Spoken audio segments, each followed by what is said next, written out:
Welcome back. Chapter 2, The Beginning. Obviously, if I was not born yet, these are not firsthand memories. What I know of my sisters' lives before I was born are from memories told over the years from my mom. I am reaching back to when my mom was a new mom. She was a new wife, newly moved away from a home she had lived her whole life.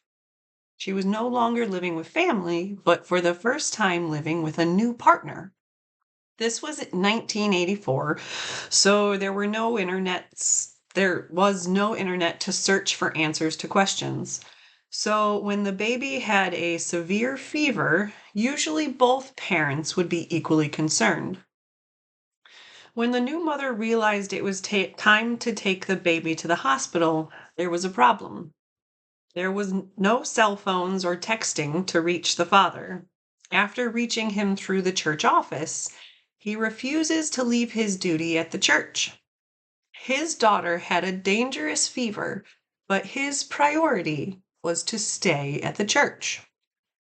Nothing is going to stop a mother from helping her baby.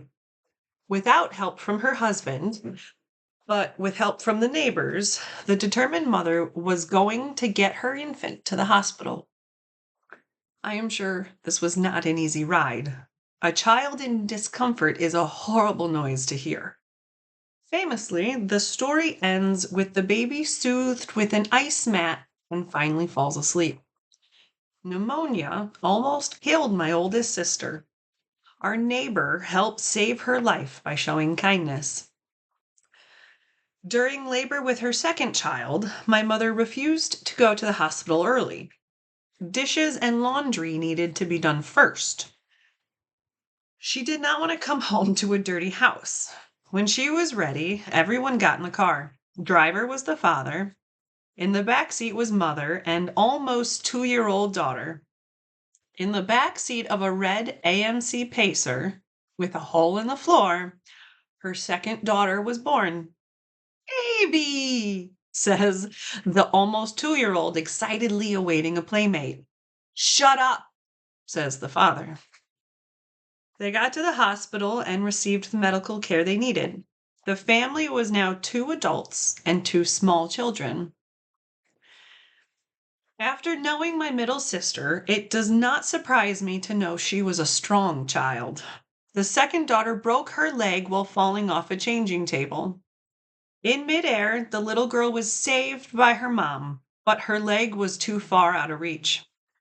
Even with a broken leg, this little girl would not be stopped. Pulling around a cast that wrapped around her waist, that child shimmied and scooted to her destination. She was active and ready to run. At this point in the marriage, my mother no longer wore her wedding rings. By the time I was created, my mother's body had nothing left. I was her third child in 4 years. Her body was tired and her soul was hurting. She knew she was in a marriage she didn't want to be in. She knew she wanted to be an awesome mother, but was already caring for 2 daughters. I know things I shouldn't as a daughter. I know my mom didn't want physical relations with my father the night I was conceived. I know she wept in the bathroom after, knowing she was going to get pregnant. And I was not a happy baby. I had many medical issues that required surgeries and many doctor's appointments. I was the most difficult baby because of the medical attention I required. I caused my mom the most tears as a child because nothing is worse than feeling like you can't help or protect your child. Many memories of my childhood occurred in one church. In a rush to get to the praise team, my mom drops off her 3 daughters to Sunday school and nursery classes. I was barely 1 month old when I was left in the nursery with my diaper dry. When my mom came back 2 hours later, I was still wearing my coat and my diaper was still dry. No one in the nursery had paid attention to me.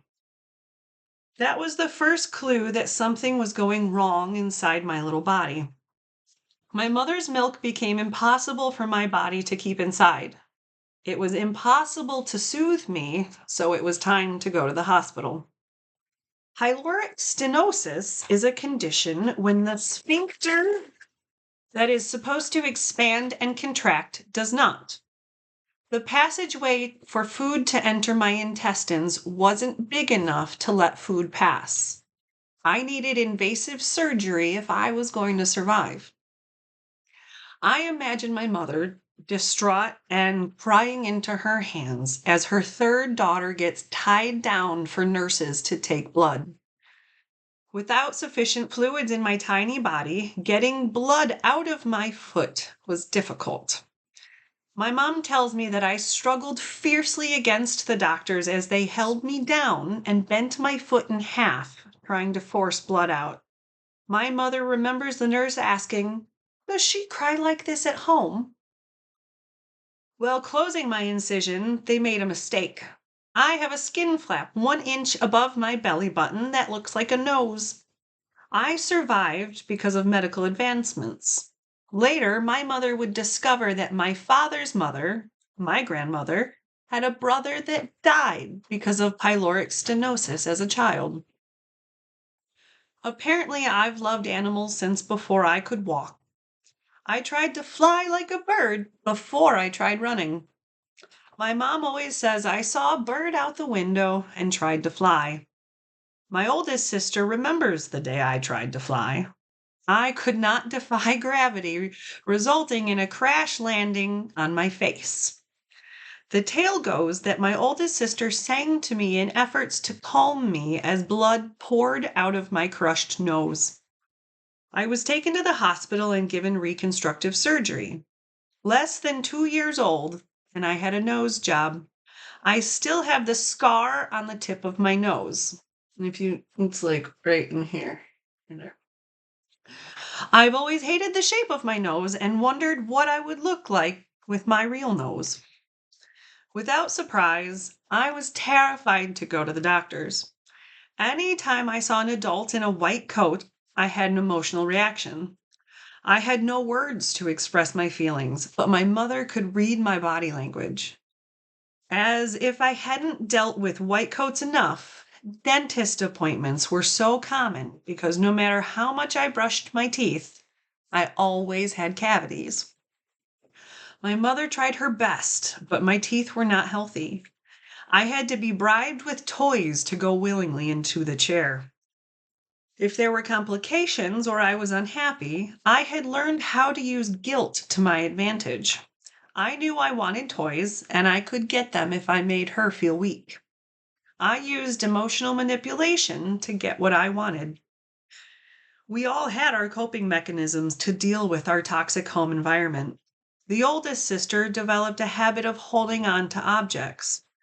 Papers from every church Sunday for years are stacked in boxes. Straws and napkins from every restaurant we went to ended up in her pocket and brought to her room. At one point, her room was so full of items she refused to throw out that only a narrow pathway was available throughout the room. It felt like a maze trying to get to our computer to play 3D Tetris, my favorite. My mother would sneak clean areas while her oldest daughter was distracted or at school. There was a time where the oldest daughter noticed what mom had done, causing her to search through the trash bags and retrieve lost items. Shoes for her eldest daughter caused difficulty. Amazon wasn't available in this decade. To buy shoes, a mother had to bring all 3 daughters to a store in the mall in the hopes that the store had the correct style or correct size. If the store did not have something to satisfy the children, the whole party went from store to store.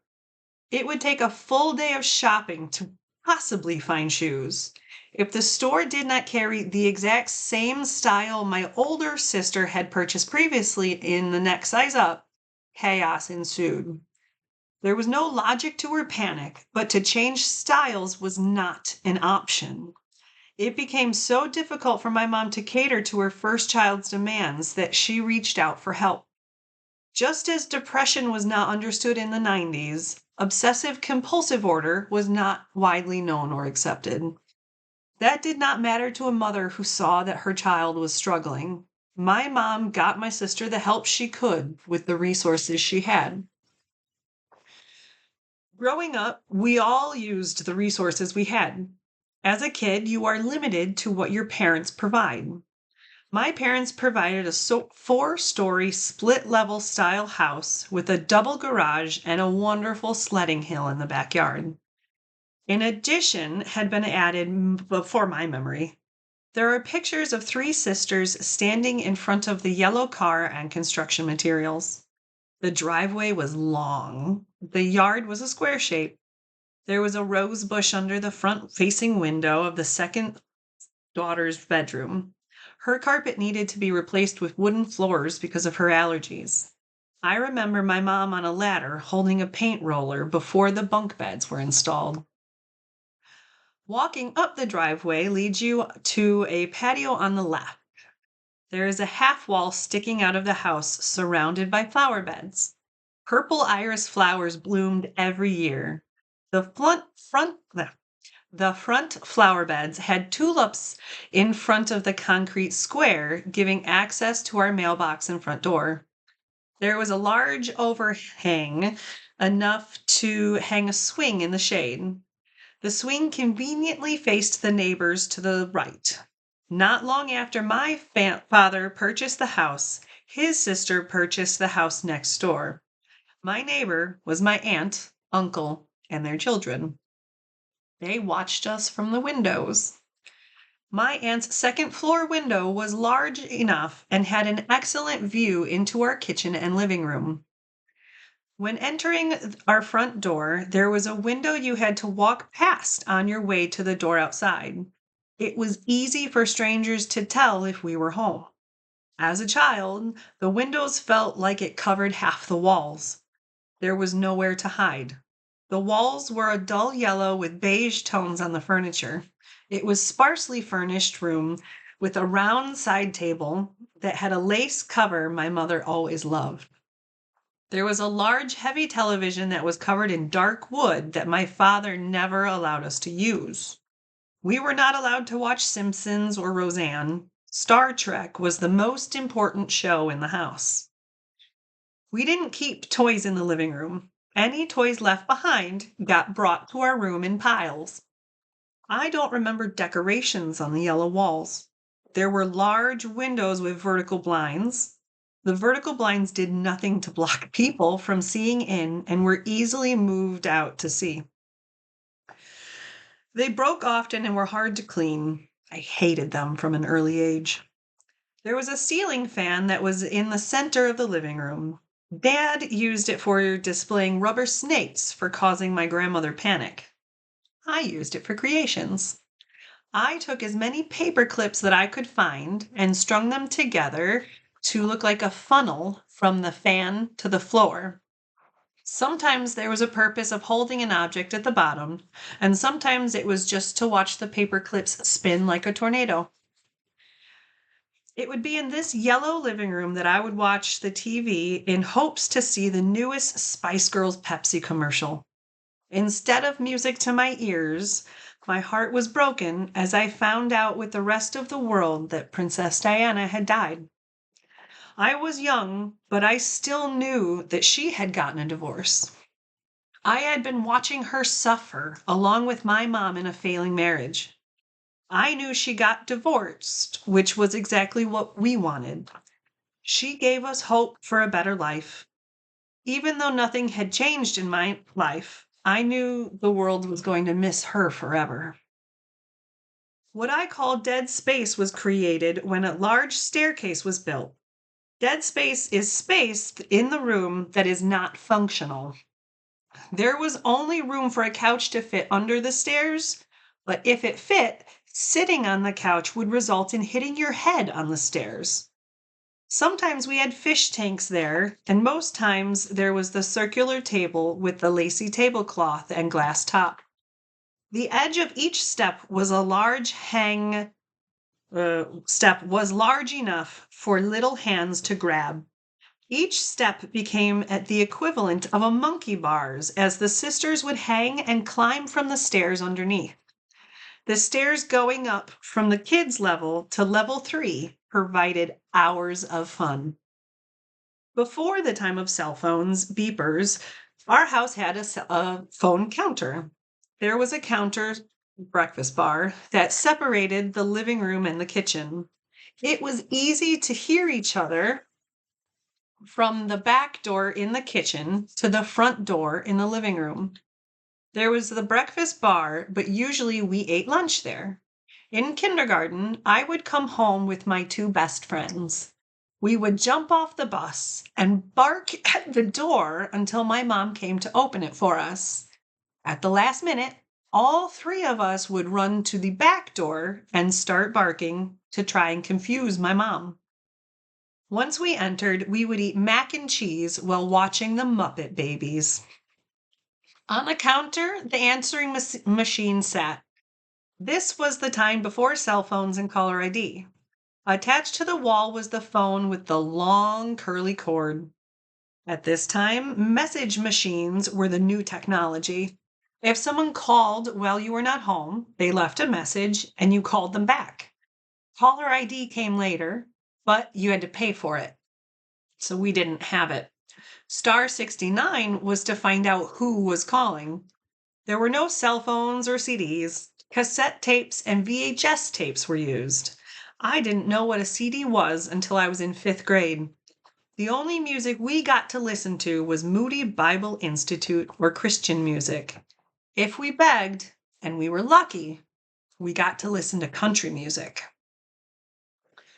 Our kitchen had no dishwasher or pantry. We had an oval table that had 5 chairs. We all had our spots we habitually sat at. Mom and the oldest sister sat at the heads of the table.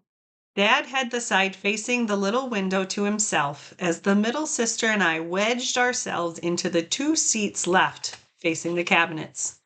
We had the best view. We could see into the living room, down the stairs to the basement, and the whole kitchen. We saw the front door and the back door, while everyone else could only see one door. Depending on how far back the table had been pushed, depending on how far back the table had been pushed, that one's a weird one. We got to our seats under the table. So we had to crawl under the table to get to our seats. We couldn't come in this way.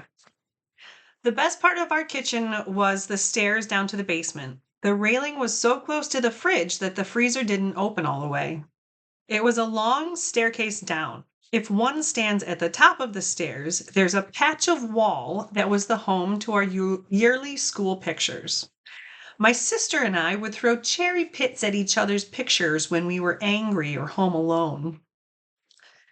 The basement included the laundry machine and a large sink. While standing in front of the sink, it was easy to see the cabinet under the kitchen sink. Often the sisters would play and talk to each other through these holes. It was not common, but mice and cockroaches did happen in these areas. Shelves built into the walls held our pantry. It was always the kids' job to go down the stairs and into the pantry to get the supplies that Mom needed. In the pantry is where we stored potatoes. As a child, one of my greatest fears was potatoes. I would freak out when the potatoes would grow and sprout, so I was hesitant to go in the yucky room alone. The basement was the home to our toys. There was a large open space for kids to play. It was a concrete floor, so carpet was put down. More than once the basement flooded. My father and grandfather were able to clean up quickly and reduce the damage. Water damage and mold claimed many of my doll clothes. Water was not the only liquid that destroyed my toys in the basement. Our cats let us know they were not happy. It was not a surprise when I found another toy with dried cat urine on it. I often suffered disappointment because of where our cats decided to use the bathroom. Tucked in the back corner of the basement was a corner shelf that was the resting place of Mom and Dad's wedding memories.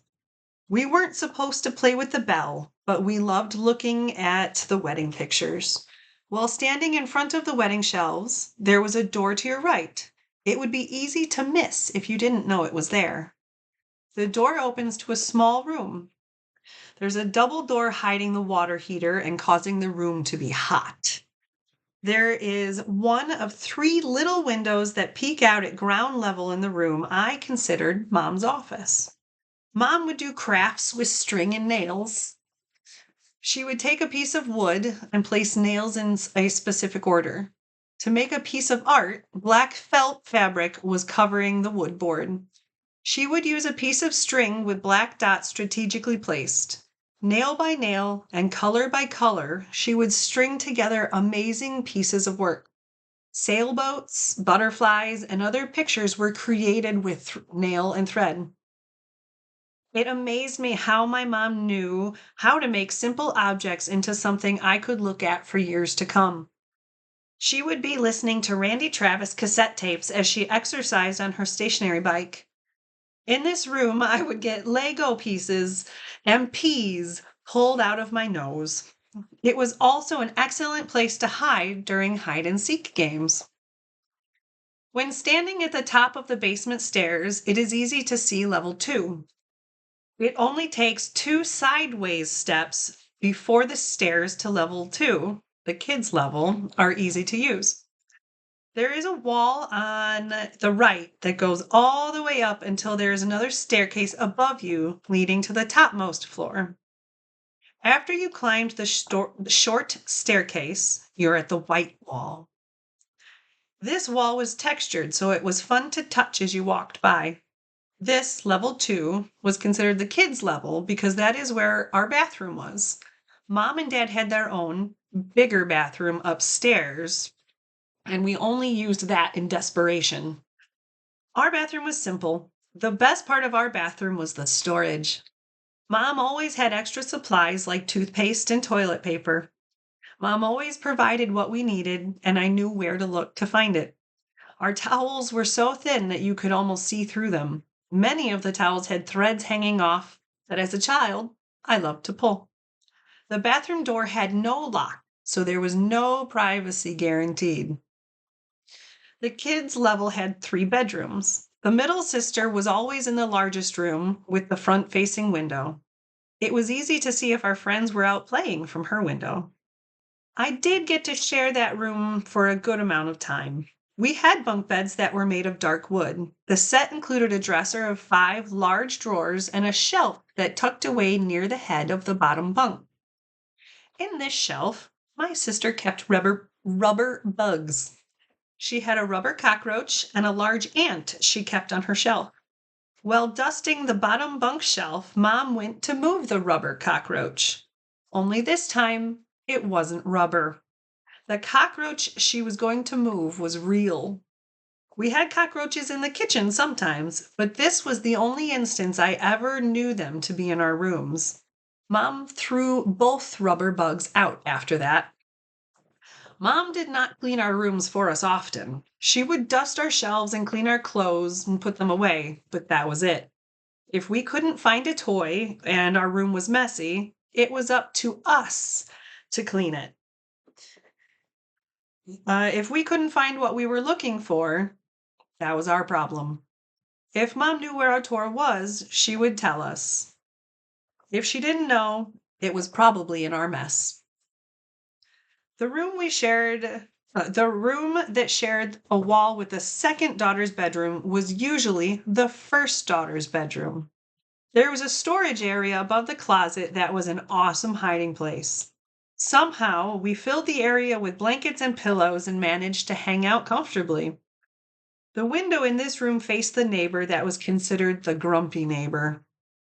The third bedroom was tucked behind the bathroom. Both parents were involved in the church bands. My mother played the French horn and my father played the trumpet. Brass instruments are loud and difficult to practice with 3 little ones running around. To solve this problem, my parents covered the walls in carpet to absorb sound. There was a piano and a couch in the room. The music room window is where I imagine I saw the bird when I was trying to fly out of the crib before it was the music room. This window faces our grumpy neighbor's front door. Above the piano that Mom played, there were shelves with little figurines. They were dancing and singing raisins. Years later, I was shocked when someone recognized the singing raisins. I grew up knowing only that I liked playing with the figures. There was also a Stretch Armstrong that a coworker gave my father. The material inside of him needed to be worked and warmed up to really get the best results. Maybe that's where my massage skills started. I believe we used a needle to puncture him to find out what was inside. While my mom and sisters did musical work and practiced music, I occupied myself in other ways. My sisters took piano lessons with my grandmother, but I never participated in music. I would be in the room, but my focus was rarely musically oriented. I took a few lessons and I was shown ways to play, but I never cared. My favorite memory of the music room was a morning after I spent the night on the pull-out bed. For some reason, I was sleeping in the music room, and I didn't want to go to school, so I just laid in bed waiting for my mom to come and wake me up. I was pretending to sleep when she came in the room. She didn't wake me up. I got to stay home from school. Years later, I asked her about that day and why she never woke me up. Her face began to glow as she remembered that morning and said I was too cute to wake up. For years, three girls shared two rooms. Usually it was the younger sister and the older sister moving in and out of the second sister's room. The big room had the bunk bed. The big room was more fun. It was always very rare if the oldest and the youngest sister wanted to be in the same room for too long. It was always clear that the oldest sister and the youngest sister had trouble getting along. Standing in the living room, the railing for the staircase was easy to see through. If there was a child out of bed, it was easy to see if they were sitting on the stairs. Sitting on the stairs watching TV in secret. There was a triangle-shaped gap between the stair railing and the ceiling for the living room, just big enough for a child to climb through. All three daughters took their turns jumping from the gap onto the gap on the stairs onto the couch below in the living room. Out of the sisters, it is no surprise that the middle child acted the most like a monkey. The physically strongest sister was by far the second sister, but that didn't stop all three sisters from enjoying the staircase gymnastics. At the third level, it was like a NASCAR racetrack. Just keep making a left turn and you'll end up where you started. The stair landing was a small rectangle. It was large enough for one human to lay down. There was a door to your left, my parents' bedroom, and a door to your right, or the bedroom. Ah. The area was very open because there was a window in the roof. It leaked, but I love it. At the top of the stairs on level 4, it was possible to throw a toy into our parents' closet. The wall that separated the stair landing shared the wall with the walk-through closet. If my mom was in her bedroom, she could enter her closet to access the bathroom and vice versa without being seen. If you took the door to your right, it opened into a large bedroom. There was a mini bay window that I used to like sitting in. I fit perfectly as a child, and I could close the custom-made wood curtains around me. In order to block out the sun while they slept, wooden blinds that moved like closet doors met in the middle. I would sit in the little bay window for hours, pretending to be a cat sunbathing. The walls in the room were baby blue. The light in the room was amazing because there were two windows. I liked to hang out in my parents' room when they weren't home. I would lay on the massive waterbed by myself and watch TV. In their closet is where Mom hid their Christmas presents. Each year, I would snoop there and find out what I was going to get. I could never wait until Christmas Day. The staircase leading to my room was small, only 5 or 6 steps. Every day, I climbed those stairs with a memory that haunted me. What started as tickle play with my father escalated into me being chased in a way that scared me. The playing went too far when he wouldn't listen as I asked him to stop and telling him I didn't want to play anymore. I tried to run to my room, and I didn't make it up the 5 or 6 stairs before he caught me. He tickled me until I cried. In those moments, I don't think he was going to hurt me, but something deep inside knew to run away and not get caught again. From level 4, the living room can still be clearly heard. From level 4, level 2 is directly below you, but there is a railing that allows for an open floor plan. It was like an atrium in the middle of the house, allowing for light and communication between levels. It was possible for our cat to drop from level 3 to level 1. It was a surprise when the black cat suddenly dropped from above, but she landed on her feet and she was fine. My father's office was also on the top floor, next to my bedroom. The room was brown carpet, brown panel walls, and a wall-sized bookshelf built into the walls. There was a pair of ceramic faces that had been painted. I know they were supposed to be of a comedic pair, but I didn't know who they were. There was a filing cabinet that was home to the foam shape of the USS Enterprise. Later, I would find out the bottom cabinet was filled with artwork Mom had been saving. Dad's office windows looked towards his sister's house and towards our backyard. We didn't go in Dad's office often. It felt like a dark place, and usually if we were in the room, he wasn't. Dad's office is where the computer was. This was early 90s, so computers required a large desk. I assume because of my dad's job that he needed a computer and printer at home. My sisters and I loved to rip the perforated and pre-formatted paper for the printer. My father was an accountant, so he had the paper with more lines and colors like green. We never got yelled at in my memory for destroying the paper for entertainment. Next to his office was the room that eventually became my first safe space. When we left, my room was pink. Pink walls, pink carpet, pink rose border paper at the top of the walls. It was as if Pepto-Bismol exploded over every inch of my room.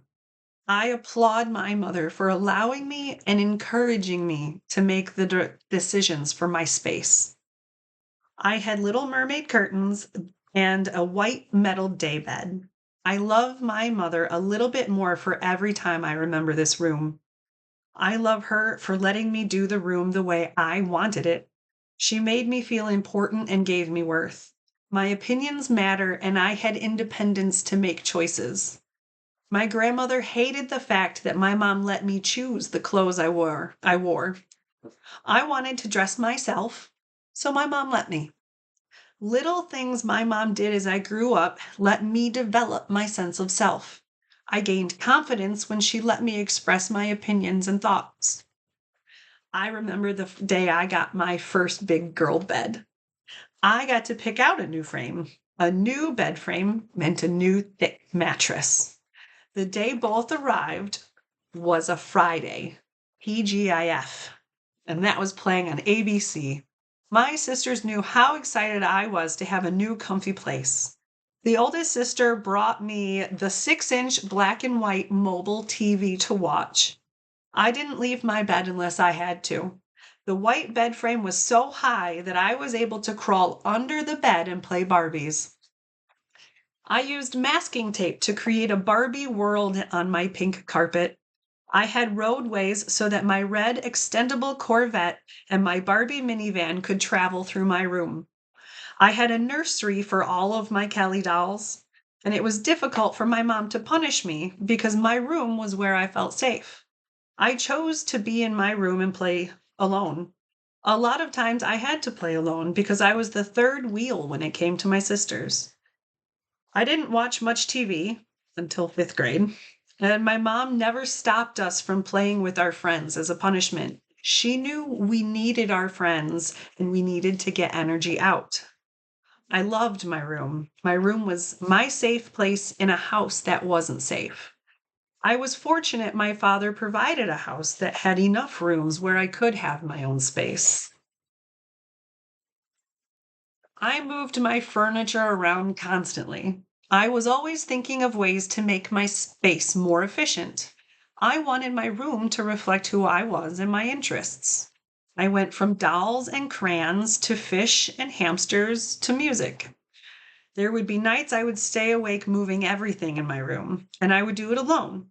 At first, it would seem like my room was a mess and there would be nowhere to step. My mom would just say it had to get messier before it could get cleaner. Looking back, I am amazed that she never freaked out on us for moving around so much. I had two pieces of furniture that I cherished: my daybed and my vanity. Both were made of white metal and matched styles. Having a vanity at a young age may seem strange. Normally, they are used to apply makeup. It's convenient because it's a chair and a mirror. I begged my mother to buy a particular piece of furniture. I saw the possibilities of what I could do with a table like that. I could store things and have a space to work at. Coloring or playing with my hamster, it didn't matter to me. I loved how the piece of furniture looked and what I could do with it. I kept that vanity until the screws were stripped and could no longer support itself. I kept it alive as long as I could, at least 30 years later, and I still have the seat of that chair. My vanity went from a color station to a display case and finally my makeup station. Even as an adult, I still use a vanity station for applying my makeup. A piece of furniture I begged my mother to purchase for Christmas has defined how I apply makeup as an adult. What my mother gave me helped shape me into the organized person I am today. She listened to a child's request. My room was on the top floor. My window faced the grumpy neighbor as well, but because I was at the top of the house, my view was glorious. I saw the tops of the roofs and the trees. I got to see the birds flying and if my friends were outside. My mom worried about me being trapped in my room during an emergency. In case of a fire and blocked stairs, I was provided a collapsible ladder that could hang from my window. The ladder had a gap of about 10 feet from the ground, but that was better than a gap of 100 feet from my window. There was never a fire, but I did use the ladder to escape my room.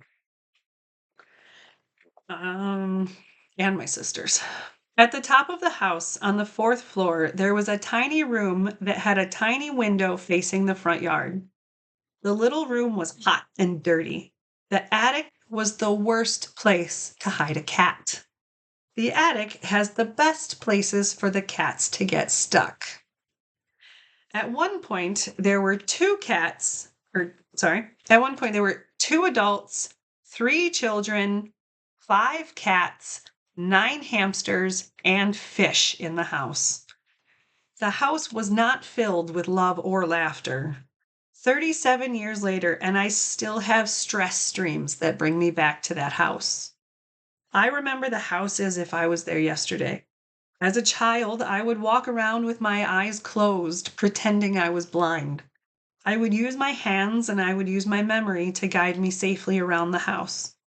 I knew all the sounds and all the secrets to where I spent most of my time. I memorized the house. That was my only home I'd ever known. The house was my world. I didn't know school yet. I never realized how lucky I was that I had an extra bathroom to run to when my sisters were taking too long. I was forced to play alone by my sisters leaving me out. I learned a valuable skill of how to be alone and create my own fun. Hindsight helps me put a positive spin on the situation years later. At the time, as a child, I felt alone a lot.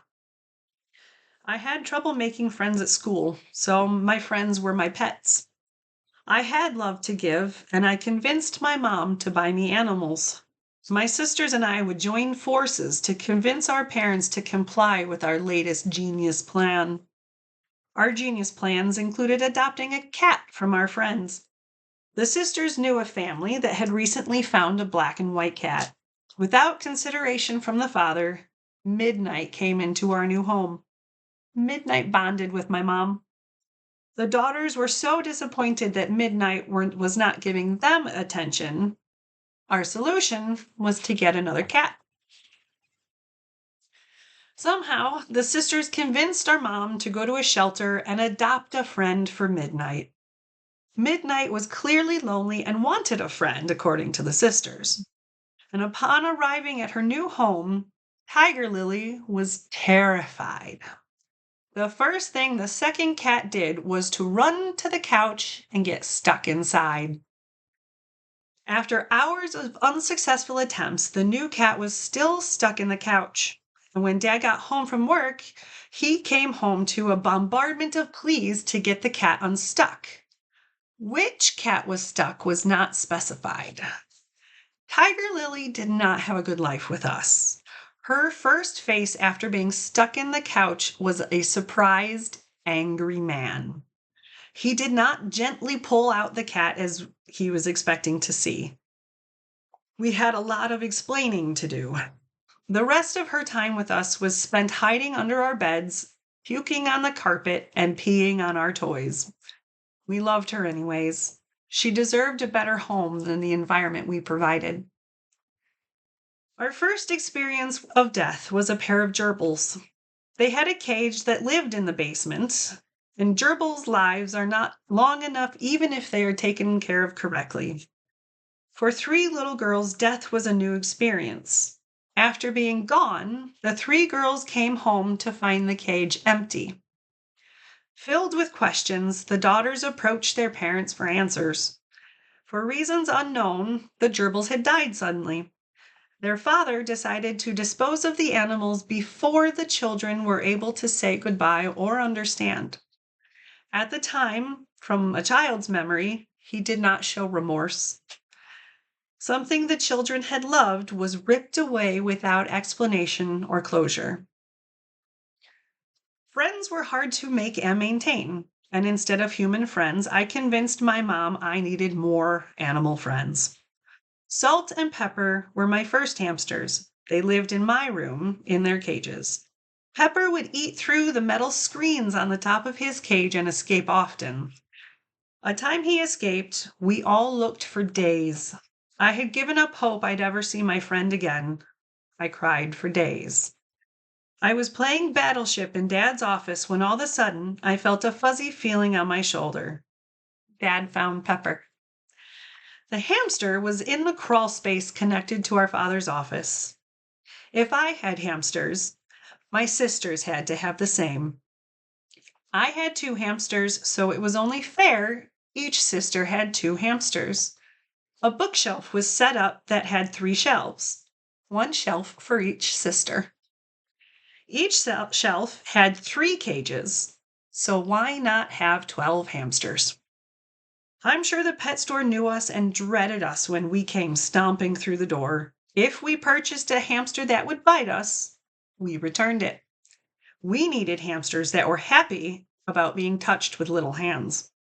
We loved our hamsters so much that together we made a large cardboard maze for the hamsters. When the mommy hamster and the daddy hamster tried to make a baby hamster, we did not understand. We thought it was a funny dance or something normal the animals did. We knew this action resulted in female hamsters having babies. Baby hamsters never lasted long. Most of the times the mom would eat the baby hamsters. A few times we were able to keep the babies alive, and that was the first time a sister had 3 hamsters instead of 2. Keeping the hamsters in their cage was the hardest part. I'm sure my mom did more work than we did to maintain the cages. We would feed the hamsters dog biscuits to help them stop chewing the plastic structures we were giving them. Our hamsters chewed through metal screens, so we put encyclopedias on the tops to weight the covers down. Those hamsters must have hated their cages because they escaped a lot.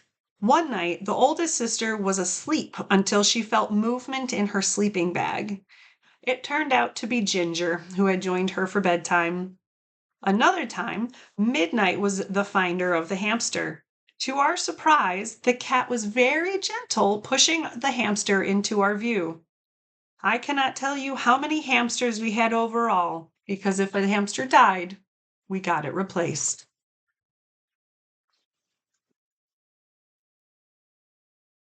Kids think they're sneaky. The three sisters worked together on a plan to adopt three kittens without mom or dad knowing. I had my room, so the other sisters started sharing a room. The extra room would be the room we hide the kittens. We already had cat litter and cat food, so we thought we were geniuses. I had a friend in the neighborhood that allowed cats to use her house as a resting place. The cats in the house were uncountable. Cats were not spayed or neutered, so the kittens were constantly being born. When there was a group of three kittens ready to be rescued and given a home, the three daughters jumped at the chance. We each claimed a cat without arguing over them, so we knew it was meant to be. Mine was Marshmallow, orange and white. The second sister had a tortoiseshell pattern with a tan patch over her left eye. TLC was a popular band, so her kitten was named Lefty. The eldest sister claimed a gray kitten that was named Grace. We brought all three kittens home and tried to contain them in the extra room. Not all kittens were great at using the litter.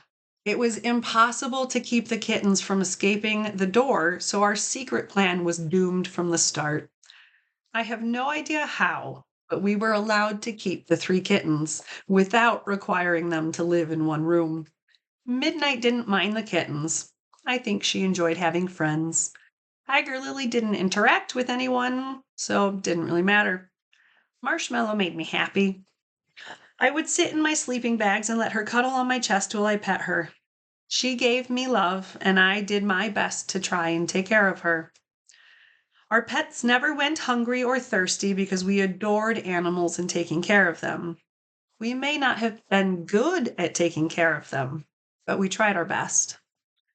It was difficult for our mom to say no to her daughters. So much felt like it was going wrong. Mom just wanted to provide joy to her kids. Everything mom did was to keep her daughters growing as normal and healthy as possible. Motherhood consumed life because of survival mode. The person she was in the beginning of motherhood no longer existed. Motherhood is all consuming. Growing a human and taking care of a baby is not an event a woman recovers from. Motherhood is an event that breaks her and she has to rebuild herself while trying to balance life. While rebuilding, a mother becomes stronger. It's a maternal instinct that makes a woman aware of what her child needs. It is survival instinct to give your offspring the best chance for the future. Thank you.